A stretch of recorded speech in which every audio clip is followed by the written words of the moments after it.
Hello friends, welcome to quick revision point. My name ही Raksha Shrivastava. Friends, आज हम बाल विकास एवं शिक्षा शास्त्र चाइल्ड डेवलपमेंट एंड पेडागोजी के इंपॉर्टेंट क्वेश्चन को डिस्कस करेंगे, जो कि फ्रेंड एग्जाम के लिए इंपॉर्टेंट है। तो स्टार्ट करते हैं। फर्स्ट क्वेश्चन क्या है? विकास की कौन सी अवस्था की प्रमुखता है? अमूर्त सोच व खुद की पहचान खोजने की चाह। ए है शैशवावस्था, बी है प्रारंभिक बाल्यावस्था, सी है माध्यमिक बाल्यावस्था एंड डी है किशोरावस्था। तो विकास की कौन सी अवस्था की प्रमुखता है? अमूर्त सोच व खुद की पहचान की खोजने की चाह। तो अकॉर्डिंग टू जीन प्याजे के अकॉर्डिंग जो होता है, उन्होंने 4 स्टेज दिए हैं। ओके, उसमें उन्होंने बताया है कि जो फर्स्ट स्टेज है उनकी, वो है संवेदी गामक अवस्था, जिसे हम सेंसरी मोटर स्टेज कहते हैं, जो 0 से 2 वर्ष तक होता है। फिर होता है प्री ऑपरेशनल स्टेज, जिसे हम पूर्व संक्रियात्मक अवस्था कहते हैं, जो 2 से 7 वर्ष तक होता है। और फिर है उसके बाद थर्ड है इनका कॉन्क्रीट ऑपरेशनल स्टेज, जिसे हम मूल संक्रियात्मक अवस्था कहते हैं, जो 7 से 12 वर्ष तक होता है। एंड फोर्थ स्टेज उनकी है फॉर्मल ऑपरेशनल स्टेज, जिसे हम औपचारिक संक्रियात्मक अवस्था कहते हैं, जो 12 से 21 वर्ष तक होता है। ओके, तो विकास की कौन सी अवस्था जो होती है कि प्रमुखता होती है? अमूर्त सोच व खुद की पहचान खोजने की चाह। तो अमूर्त सोच जो होता है वो फॉर्मल ऑपरेशनल स्टेज की विशेषता है। ओके, तो उनके जीन प्याजे के अकॉर्डिंग अमूर्त सोच जो है वो फॉर्मल ऑपरेशनल स्टेज की विशेषता है, यानी किशोरावस्था की। तो अमूर्त सोच व खुद की पहचान खोजने की चाह जो होती है वो किशोरावस्था में होती है। राइट आंसर जो होगा फ्रेंड वो डी हो जाएगा। आगे देखेंगे विकास के बारे में, निम्न में से कौन सा कथन सही नहीं है? ए है विकास एक खास क्रमानुसार चलता है, बी है विकास विभेदन व एकीकरण के माध्यम का सिद्धांत का पालन करता है, सी है विकास पैर से सिर की दिशा में होता है, एंड डी है विकास केंद्र से बाहर की दिशा में अग्रसर होता है। तो विकास जो होता है फ्रेंड, विकास जो होता है वो सिर से पैर की दिशा में होता है, ना कि पैर से सिर की दिशा में होता है। तो और इसमें क्वेश्चन जो पूछा है नहीं पूछा है। ओके, तो राइट आंसर सी हो जाएगा कि विकास पैर से सिर की दिशा में होता है। तो ये जो है ये गलत है, तो यही ऑप्शन इस पर राइट हो जाएगा। नेक्स्ट क्वेश्चन देखेंगे, बच्चों में व्यक्तिगत विभिन्नता का प्रमुख कारण क्या है? ए है इसमें केवल व्यक्ति के वंशानुगत गुण। तो केवल जो होता है फ्रेंड ये निगेटिव है, ये गलत है। बी है केवल बालकों के पालन पोषण का तरीका, ये भी निगेटिव है, ये भी गलत है। सी आनुवंशिकता व पर्यावरणीय कारकों के बीच परस्पर जटिल अंतःक्रिया, एंड डी है केवल बच्चों का भौतिक परिवेश, तो ये भी गलत है। तो जो बच्चों में व्यक्तिगत विभिन्नता होता है फ्रेंड वो होता है हेरिडिटी एंड इन्वायरमेंट के कोरिलेशन से होता है। Okay, without heredity and without environment जो होता है बच्चों में जो इंडिविजुअल डिफरेंसेस होते हैं वो नहीं होते हैं। ओके, तो राइट आंसर जो होगा फ्रेंड सी हो जाएगा इसमें। नेक्स्ट क्वेश्चन देखेंगे, समाजीकरण क्या है? समाजीकरण एक रैखिक व निश्चित प्रक्रिया है, सरल व एकायामी प्रक्रिया है, जटिल व बहुआयामी प्रक्रिया है, अन्नमय व सार्वभौमिक प्रक्रिया है। तो समाजीकरण जो होता है फ्रेंड वो जटिल होता है, वो बहुआयामी प्रक्रिया होता है। ओके, और प्राथमिक जो समाजीकरण जो होता है वो परिवार होता है, और द्वितीयक समाजीकरण जो होता है वो स्कूल होता है। तो समाजीकरण क्या है? समाजीकरण जो है जटिल व बहुआयामी प्रक्रिया है। राइट आंसर सी हो जाएगा इसमें। ओके, जीन प्याजे ने सुझाव दिया कि, क्या सुझाव दिया? जीन प्याजे कहते हैं उनका जो स्विट्जरलैंड के मनोवैज्ञानिक थे जिन्होंने कॉग्निटिव डेवलपमेंट ऑफ थ्योरी दी है, उसमें इन्होंने बताया है कि बच्चे जो होते हैं वो बड़ों से अलग सोचते और सीखते हैं। ओके, तो ए है इसमें बच्चे बड़ों से अलग सोचते और सीखते हैं, बी है भाषा विकास को सुधार करती है, एंड सी है बच्चों की सोच वयस्कों से मात्रात्मक रूप से भिन्न होती है, एंड डी है बच्चे एक खाली स्लेट के रूप में पैदा होते हैं और जन्म के समय नासमझ होते हैं। तो जीन प्याजे के अकॉर्डिंग जो होता है बच्चे बड़ों से अलग सोचते और सीखते हैं, और क्योंकि जीन प्याजे जो हैं वो विचार को पहले महत्व देते हैं, फिर भाषा को महत्व देते हैं। ओके, और इसमें सेकंड क्या है कि भाषा विकास को सुसाध्य करती है। तो ये लेव वाइगोस्की कहते हैं। लेव वाइगोस्की जो हैं वो स्विस साइकोलॉजिस्ट थे। लेव वाइगोस्की उनका जो सिद्धांत था वो था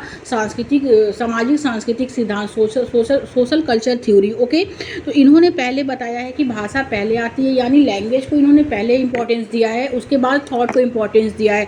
बट जीन प्याजे जो होते स्विट्जरलैंड के मनोवैज्ञानिक, जिनका सिद्धांत था कॉग्निटिव डेवलपमेंट ऑफ थ्योरी, ये बोलते हैं कि थॉट पहले आता है, देन भाषा आती है, उसके बाद भाषा आती है। ओके, तो बच्चे जो होते थे हैं इसमें जीन प्याजे के अकॉर्डिंग बड़ों से अलग सोचते और सीखते हैं, क्योंकि इन्होंने जो अपने स्टेजेस बताए हैं 4 स्टेजेस, उसमें इन्होंने 4 पार्ट में डिवाइड किया है। तो उसमें sensory motor stage, pre operational stage, concrete operational stage and formal operational stage, ये जो चारों इनकी स्टेजेज हैं उसमें इन्होंने बच्चों को अलग अलग से डिस्क्राइब किया है। तो पहला स्टेज जो होता है 0 से 2 वर्ष, दूसरा होता है 2 से 7 वर्ष, तीसरा 7 से 12 वर्ष एंड चौथा जो होता है वो 12 से 21 वर्ष तक होता है। ओके, तो उन्होंने अपने चारों स्टेज में अलग अलग से डिस्क्राइब किया है। तो बच्चे क्या होते हैं, बच्चे जो होते हैं बड़ों से अलग सोचते हैं और सीखते हैं। ओके, तो राइट आंसर ए हो जाएगा फ्रेंड। नेक्स्ट क्वेश्चन देखेंगे, निम्न में से किस युग्म का मिलान सही है।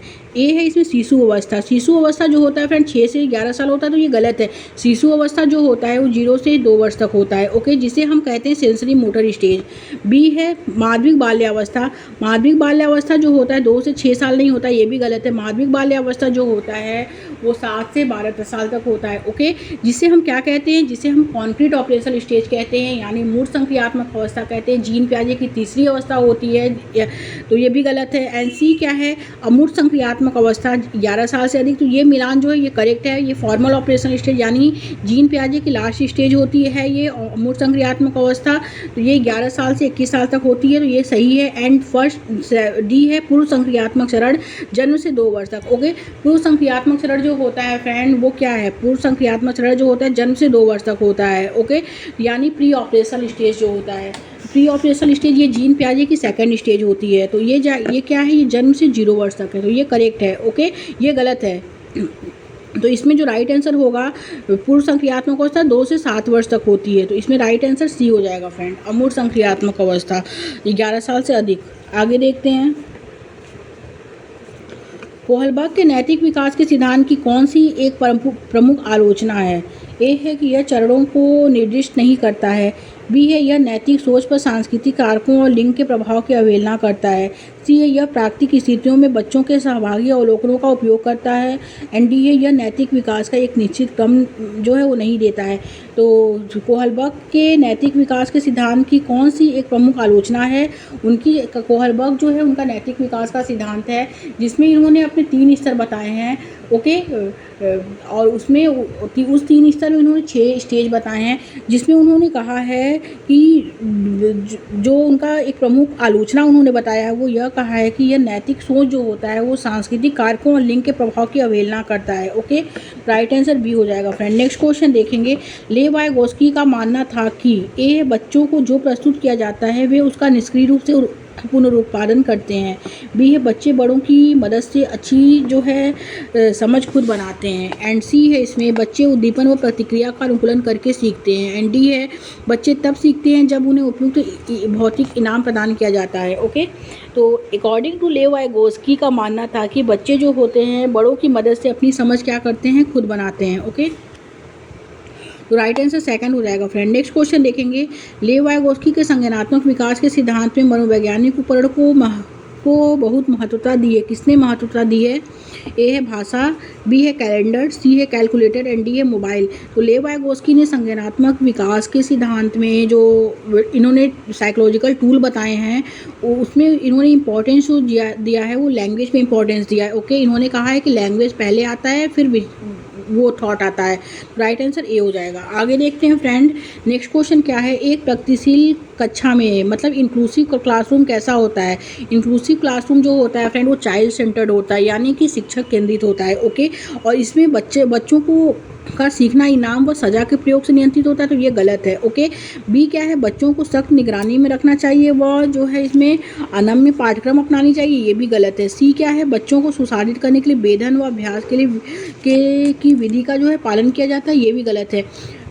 इंक्लूसिव क्लासरूम जो होता है फ्रेंड वो यह होता है कि इसमें बच्चों के सीखने का आधार जो होता है वो डायरेक्ट एक्सपीरियंस के थ्रू होता है या एक दूसरे से कोरिलेशन के थ्रू संवाद करके भी होते हैं। ओके, तो ये होता है इंक्लूसिव क्लासरूम। तो राइट आंसर इसमें डी हो जाएगा। नेक्स्ट क्वेश्चन देखेंगे, कौन सी बुद्धि का प्रदर्शन करने वाले व्यक्ति अपनी भावनाओं के बारे में गहराई से जानते हैं और अपने गुणों को पहचानते हैं। तो अपने लिए जो जानते हैं वो जैसे अपनी भावनाओं को जानना, अपनी गहराई अपने बारे में जानना है, अपने गुणों को पहचानना, तो वो होता है अंतःवैयक्तिक बुद्धि। अंतःवैयक्तिक बुद्धि जो होता है वो अपने लिए होता है और अंतरा व्यक्तिक बुद्धि जो होता है वो दूसरों के लिए होता है। ओके, तो राइट आंसर जो होगा फ्रेंड वो सी हो जाएगा, अंतः व्यक्तिक बुद्धि। ओके, आगे देखते हैं शिक्षिकाओं का कौन सा व्यवहार बच्चों में जेंडर रूढ़िवादिता पक्षपात कम करने में मदद करेगा। ए है इसमें कक्षा में केवल लड़कियों को भारी कुर्सी मेज उठाने को कहना। बी है खेल के लिए गुड़िया व घर केवल लड़कियों को देना। सी है देखभाल करने वाले व्यवसायों का जिक्र केवल जो है औरतों के संदर्भ में करना। एंड डी है सभी जेंडर में स्वायत्तता व समानुभूति के गुण विकसित करना। तो इसमें पहला गलत, दूसरा गलत, तीसरा गलत। ओके, राइट आंसर डी हो जाएगा फ्रेंड, कि सभी जेंडर में स्वायत्तता व समानुभूति के गुण विकसित करना। राइट आंसर डी हो जाएगा। आगे देखते हैं कौन सा परिप्रेक्ष्य भाषा को संज्ञान को सुसाधित करने वाले महत्वपूर्ण उपकरण के रूप में देखता है। तो ए है व्यवहारवादी, बी है सूचना संक्रमण, सी है सामाजिक सांस्कृतिक एंड डी है मनोगतिशील। तो कौन सा परिप्रेक्ष्य भाषा को संज्ञान को सुसाधित करने वाले महत्वपूर्ण उपकरण के रूप में देखता है, तो वो है सूचना संक्रमण। ओके, राइट आंसर बी हो जाएगा फ्रेंड। आगे देखते हैं कक्षा में विविधता को समायोजित करने के लिए निम्नलिखित में से कौन जो है एक प्रभावी रणनीति नहीं है। तो इसमें नहीं ये पूछा है, तो ए है छात्रों के सामाजिक और सांस्कृतिक संदर्भ का पता लगाना। बी है छात्रों की विभिन्न पृष्ठभूमियों के अनुरूप शिक्षा शास्त्र। सी है ऐसे विभिन्न उदाहरण प्रदान करना जो सभी विद्यार्थियों के लिए अर्थपूर्ण हो। एंड डी है निर्देशों के मानक सेट का उपयोग करना और विद्यार्थियों की पृष्ठभूमि को अनदेखा करना। ओके, तो इसमें जो राइट है फ्रेंड नहीं पूछा है, क्वेश्चन क्या पूछा है, कक्षा में विविधता को समायोजित करने के लिए निम्नलिखित में से कौन सा एक प्रभावी रणनीति नहीं है। तो नहीं है जो है वो यह है कि निर्देशों के मानक सेट का उपयोग करना और शिक्षार्थियों की पृष्ठभूमि को अनदेखा करना। ओके, राइट आंसर डी हो जाएगा। आगे देखते हैं फ्रेंड निम्नलिखित में से अर्थपूर्ण अधिगम के लिए आकलन की विशेषता क्या होनी चाहिए। तो ए है मानकीकृत होनी चाहिए, व्यापक होनी चाहिए, रचनात्मक होनी चाहिए, गुणात्मक होनी चाहिए। तो जो है कि अर्थपूर्ण अधिगम के लिए आकलन की विशेषता जो होनी चाहिए फ्रेंड वो होनी चाहिए रचनात्मक और व्यापक दोनों होनी चाहिए। ओके, आगे देखते हैं समावेशी शिक्षा में क्या शामिल है। बाधा मुक्त वातावरण का प्रावधान, करेक्ट है ये। और बी क्या है इसमें योग्यता के आधार पर बच्चों का पृथकीकरण, तो ये गलत है। ओके, थर्ड है बच्चों की पहचान कर उनका उपयुक्त नामीकरण, ये भी गलत है। एंड फोर्थ है पाठ्यपुस्तकीय अनुभवों व शिक्षा शास्त्रीय रणनीतियों में लचीलापन, ये भी करेक्ट है। ओके, तो इसमें राइट आंसर जो होगा फ्रेंड पहला और चौथा राइट हो जाएगा, तो राइट आंसर ए हो जाएगा। ओके, जो कि समावेशी शिक्षा जो वह शिक्षा होती है फ्रेंड जिसमें एक ही छत के नीचे एक ही क्लासरूम में जो हर तरह के बच्चों को शिक्षा दी जाती है उसे हम समावेशी शिक्षा कहते हैं। और यह जो शिक्षा होती है ये बाधा के रूप में नहीं होती है, बाधा मुक्त शिक्षा होती है। इस शिक्षा में बच्चों का पृथकीकरण नहीं किया जाता है, बच्चों को फ्रीडम इसमें दिया जाता है, बच्चे करके सीखते हैं, बच्चे खुले स्वतंत्र रूप से सीखते हैं। ओके, और बच्चों की पहचान कर उनका उपयुक्त नामीकरण भी इसमें नहीं होता है। ओके, ये पाठ्यपुस्तकीय अनुभवों व शिक्षा शास्त्रीय रणनीतियों में इसमें फ्लेक्सिबिलिटी होती है यानी लचीलापन होता है। ओके, तो पहला और चौथा जो है फ्रेंड इसमें राइट आंसर हो जाएगा, तो राइट आंसर ए है। ओके, आगे देखते हैं फ्रेंड नेक्स्ट क्वेश्चन क्या है। छात्रों के विभिन्न समूह के साथ बातचीत करते समय एक शिक्षक को क्या नहीं करना चाहिए। तो बहस और चर्चा को प्रोत्साहित, तो ये तो करेक्ट है। और सभी क्या है अपने स्वयं के पूर्वाग्रहों और रूढ़ियों का चिंतन एंड क्या नहीं करना चाहिए पूछा है। तो मानकीकृत मूल्यांकन का पालन जो होता है फ्रेंड ये निगेटिव टैग वर्ड है। एक समान पाठ्यक्रम और मानकीकृत मूल्यांकन का पालन एक शिक्षक को नहीं करना चाहिए, राइट आंसर सी हो जाएगा। आगे देखेंगे अभिकथन ए कहता है पठन वैकल्प से जूझ रहे बच्चों में के सीखने को सुगम बनाने के लिए शिक्षकों को पुस्तकों के अलावा विभिन्न प्रकार के संसाधनों का प्रयोग करना चाहिए वह उन्हें लिखित परीक्षा में अतिरिक्त समय देना चाहिए। ओके, तो ये क्या है फ्रेंड ये करेक्ट है क्योंकि पठन वैकल्प की चुनौती वाले विद्यार्थियों को पढ़ने में कठिनाई होती है, ये भी करेक्ट है। तो ए और आर दोनों सही है और आर जो है सही व्याख्या करता है एक ही, तो राइट आंसर ए हो जाएगा। आगे देखेंगे कौन सा उदाहरण सहायकी तकनीकी का इस्तेमाल करते हुए दृष्टिबाधित विद्यार्थियों की मदद करेगा। तो ए है हेडफोन, बी है चित्र आधारित वर्कशीट एंड सी है पढ़ने व लिखने के लिए ब्रेल प्रणाली एंड डी है स्वर्ण में मदद करने का उपकरण। तो कौन सा उदाहरण जो है सहायकी तकनीकी का इस्तेमाल करते हुए दृष्टिबाधित विद्यार्थियों की मदद करेगा, तो वह है पढ़ने व लिखने के लिए ब्रेल प्रणाली। ओके, राइट आंसर सी हो जाएगा फ्रेंड। नेक्स्ट क्वेश्चन देखेंगे निम्नलिखित में से रचनात्मकता के विशिष्ट संकेतक कौन से हैं। तो वो है इसमें जिज्ञासा, स्वतंत्रता, अनुकूलनशीलता और उच्च स्तर की एकाग्रता है। ओके, और बारंबार अभ्यास की आवश्यकता नहीं है। तो पहला, दूसरा, तीसरा, चौथा राइट हो जाएगा, तो राइट आंसर जो होगा फ्रेंड सी हो जाएगा। आगे देखते हैं अभिकथन ए कहता है प्रभावी अधिगम के लिए केवल शिक्षकों को कक्षा में प्रश्न पूछना चाहिए न कि बच्चों को। तो प्रभावी अधिगम जो होता है फ्रेंड उसमें केवल जो शिक्षकों को कक्षा में प्रश्न पूछना चाहिए, बच्चों को नहीं। तो शिक्षकों को कोई इंपॉर्टेंट किसी चीज़ में नहीं दिया गया है। जहाँ भी शिक्षक को इंपॉर्टेंट देगा वो आंसर निगेटिव होगा, क्योंकि हमेशा बच्चे को आगे रखा जाता है, बच्चे को केंद्र में रखा जाता है, बच्चे से ही हर चीज़ है। ओके, तो प्रभावी अधिगम के लिए केवल शिक्षकों को कक्षा में प्रश्न पूछना चाहिए और न कि बच्चों को, तो ये गलत है। ओके, और तर्क आ रहे बच्चे निष्क्रिय स्वरण की प्रक्रिया के माध्यम से सावधिक अद्भुत ढंग से सीखते हैं। तो बच्चे जो होते हैं फ्रेंड, निष्क्रिय स्वरण की प्रक्रिया से कैसे सीखेंगे? उनको तो पॉजिटिव चीज़ों के माध्यम से सीखेंगे, तो ये भी गलत है। तो ए और आर इसमें दोनों गलत है, तो राइट आंसर डी हो जाएगा। Okay, thank you friends.